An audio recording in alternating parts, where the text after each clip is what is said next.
આજના વિડીયોમાં આપણે બે ખૂબ જ મહત્ત્વના વિષયને લગતા જે ચર્ચાપત્ર છે એ જોવાના છીએ.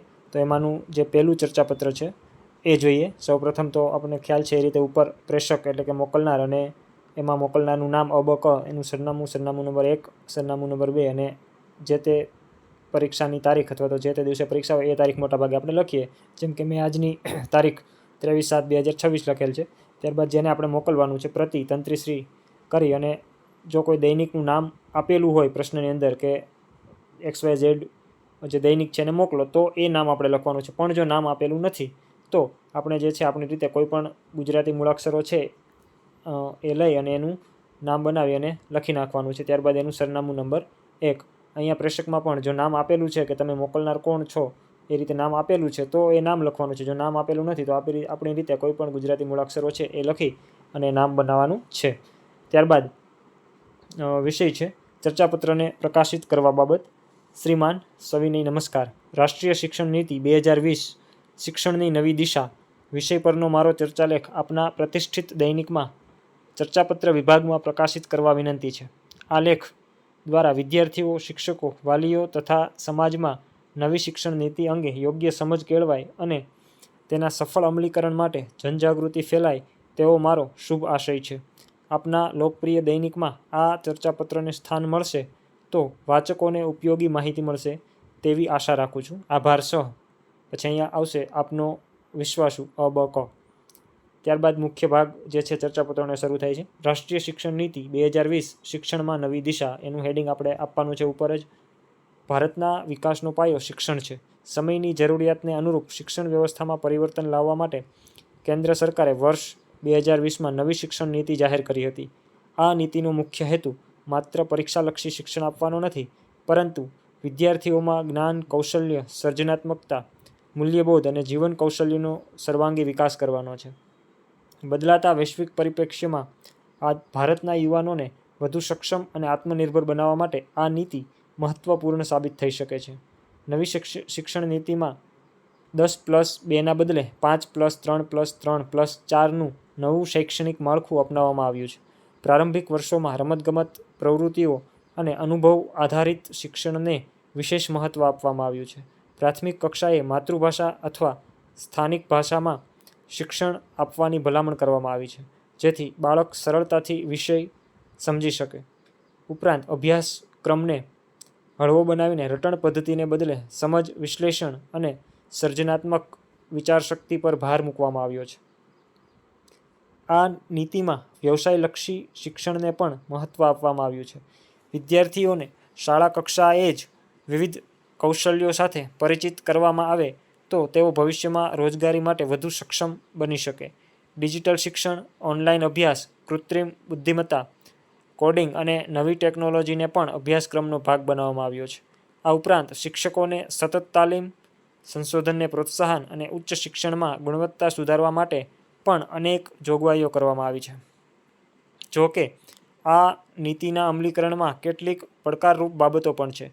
ગ્રામ્ય વિસ્તારોમાં ડિજિટલ સુવિધાઓનો અભાવ, તાલીમબદ્ધ શિક્ષકોની અછત, ભાષા સંબંધિત પ્રશ્નો અને જરૂરી નાણાકીય વ્યવસ્થા જેવા મુદ્દાઓ પર ગંભીરતાથી કાર્ય કરવાની જરૂર છે. સરકાર, શિક્ષકો, વાલીઓ અને સમાજના સંયુક્ત પ્રયાસોથી જ આ નીતિના સાચા લાભ વિદ્યાર્થીઓ સુધી પહોંચી શકશે.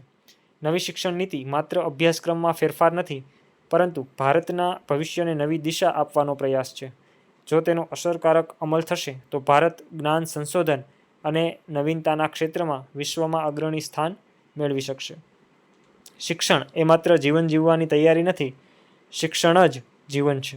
આવો આપણે સૌ નવી શિક્ષણ નીતિના હેતુઓને સમજીએ અને ગુણવત્તાસભર, મૂલ્યનિષ્ઠ તથા કૌશલ્યલક્ષી શિક્ષણના નિર્માણમાં સહભાગી બનીએ. અ બ ક સરનામું નંબર 2. ત્યારબાદ ચર્ચાપત્ર નંબર 2 છે. અહીંયા ઉપર મોકલનાર એટલે કે પ્રેષક અ બ ક સરનામું નંબર 1, સરનામું નંબર 2 અને જે તે પરીક્ષાની જે તારીખ છે, જે દિવસે પરીક્ષા છે એ તારીખ અહીંયા આપણે મોટાભાગે લખીએ છીએ. ત્યારબાદ જેને મોકલવાનું છે પ્રતિ તંત્રીશ્રી સંદેશ દૈનિક. અહીંયા જે છે એ પ્રશ્નમાં કોઈ પણ દૈનિકનું નામ આપેલું હોય તો એ લખવાનું છે, ન આપેલું હોય તો મૂળાક્ષરો જે છે કોઈ પણ આપણી રીતે લખી નાખવાના છે અને એમનું સરનામું. વિષય ચર્ચાપત્રને પ્રકાશિત કરવા બાબત. શ્રીમાન સવિનય નમસ્કાર. માતૃભાષામાં શિક્ષણનું મહત્ત્વ વિષય પરનો મારો ચર્ચાલેખ આપના પ્રતિષ્ઠિત દૈનિકના ચર્ચાપત્ર વિભાગમાં પ્રકાશિત કરવા વિનંતી છે. આજના વૈશ્વિક યુગમાં અંગ્રેજી સહિતની વિદેશી ભાષાઓનું મહત્ત્વ વધ્યું છે, છતાં બાળકના સર્વાંગી વિકાસ માટે માતૃભાષામાં શિક્ષણનું સ્થાન અદ્વિતીય છે. આ વિષય અંગે સમાજમાં યોગ્ય સમજણ કેળવાય અને માતૃભાષાના સંવર્ધન માટે જાગૃતિ ફેલાય તેવા હેતુથી આ ચર્ચાપત્ર લખ્યો છે. આપના લોકપ્રિય દૈનિકમાં તેને યોગ્ય સ્થાન મળશે તો વાચકોમાં સકારાત્મક વિચારસરણીનો વિકાસ થશે તેવી મને આશા છે. આભાર સહ આપનો વિશ્વાસુ અબક. માતૃભાષામાં શિક્ષણનું મહત્ત્વ. શિક્ષણ એ વ્યક્તિના સર્વાંગી વિકાસનું સૌથી શક્તિશાળી સાધન છે. બાળકનું પ્રથમ શિક્ષણ તેના પરિવાર અને આસપાસના વાતાવરણમાંથી શરૂ થાય છે. જ્યારે તે પોતાની માતૃભાષા દ્વારા દુનિયાને ઓળખે છે. માતૃભાષા માત્ર સંવાદનું માધ્યમ નથી, પરંતુ બાળકના વિચારો, લાગણીઓ, સંસ્કારો અને વ્યક્તિત્વના વિકાસનો મજબૂત પાયો છે. તેથી પ્રાથમિક અને પાયાના શિક્ષણમાં માતૃભાષાનો ઉપયોગ બાળકના બૌદ્ધિક અને ભાવનાત્મક વિકાસ માટે અત્યંત જરૂરી માનવામાં આવે છે. જ્યારે બાળકને પોતાની માતૃભાષામાં શિક્ષણ આપવામાં આવે છે ત્યારે તે વિષયવસ્તુને સરળતાથી સમજી શકે છે.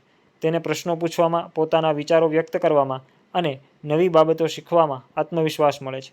અજાણી ભાષામાં શિક્ષણ મેળવતા બાળક ઘણીવાર ભાષા સમજવામાં જ વ્યસ્ત રહી જાય છે, જેના કારણે વિષયનું મૂળ જ્ઞાન અધૂરું રહી જાય છે.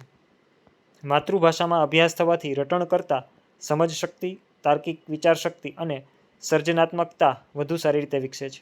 માતૃભાષા વ્યક્તિને પોતાની સંસ્કૃતિ, પરંપરા, લોકસાહિત્ય અને જીવન મૂલ્યો સાથે જોડે છે. લોકગીતો, લોકકથાઓ, કહેવતો, મહાન સાહિત્યકારોની કૃતિઓ અને સાંસ્કૃતિક વારસો માતૃભાષા દ્વારા જ સરળતાથી નવી પેઢી સુધી પહોંચે છે. જો શિક્ષણમાંથી માતૃભાષાનું મહત્ત્વ ઘટશે તો ધીમે ધીમે ભાષા અને સંસ્કૃતિ બંને પર તેની અસર થશે. તેથી માતૃભાષાનું જતન કરવું એ સાંસ્કૃતિક વારસાનું જતન કરવા સમાન છે. રાષ્ટ્રીય શિક્ષણ નીતિ 2020માં પણ ધોરણ 5 સુધી અને શક્ય હોય ત્યાં સુધી ધોરણ 8 સુધી માતૃભાષા અથવા સ્થાનિક ભાષામાં શિક્ષણ આપવા પર ભાર મૂકવામાં આવ્યો છે. વિશ્વના અનેક વિકસિત દેશોમાં પણ પ્રાથમિક શિક્ષણ માતૃભાષામાં જ આપવામાં આવે છે અને ત્યારબાદ અન્ય ભાષાઓ શીખવવામાં આવે છે.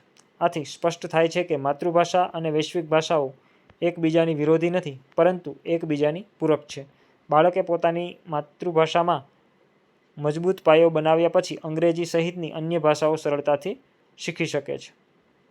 આજના સમયમાં કેટલાક વાલીઓ અંગ્રેજી માધ્યમને જ સફળતાનો એકમાત્ર માર્ગ માને છે. નિસંદેહ અંગ્રેજી ભાષાનું જ્ઞાન આવશ્યક છે, પરંતુ તે માટે માતૃભાષાની અવગણના કરવી યોગ્ય નથી. બાળકને પોતાની ભાષા પ્રત્યે ગૌરવની લાગણી, આત્મવિશ્વાસ અને અભિવ્યક્તિની શક્તિ મળે તે માટે માતૃભાષામાં શિક્ષણનું મહત્ત્વ સ્વીકારવું જરૂરી છે. માતૃભાષા એ માત્ર ભાષા નથી, તે સંસ્કાર, સંસ્કૃતિ અને સ્વાભિમાનનું જીવંત પ્રતિબિંબ છે. આવો આપણે સૌ માતૃભાષાનું ગૌરવ જાળવીએ, તેનો દૈનિક જીવનમાં વધુને વધુ ઉપયોગ કરીએ અને બાળકોને માતૃભાષામાં ગુણવત્તાસભર શિક્ષણ આપીને જ્ઞાન સમૃદ્ધ અને સંસ્કારવાન સમાજના નિર્માણમાં સહભાગી બનીએ. અબક સરનામું નંબર 2. તો મિત્રો, અહીંયા આપણે ખૂબ જ અગત્યના જે 2 ચર્ચાપત્રો છે એ જોયા. અમારા આ વિડીયો જો તમને પસંદ આવ્યો હોય તો આ વિડીયોને લાઇક કરજો, તમારા તૈયારી કરતા બીજા મિત્રો છે એમની સાથે શેર કરજો અને અમારી ચેનલ વસુંધરા એકેડેમીને સબસ્ક્રાઈબ કરજો.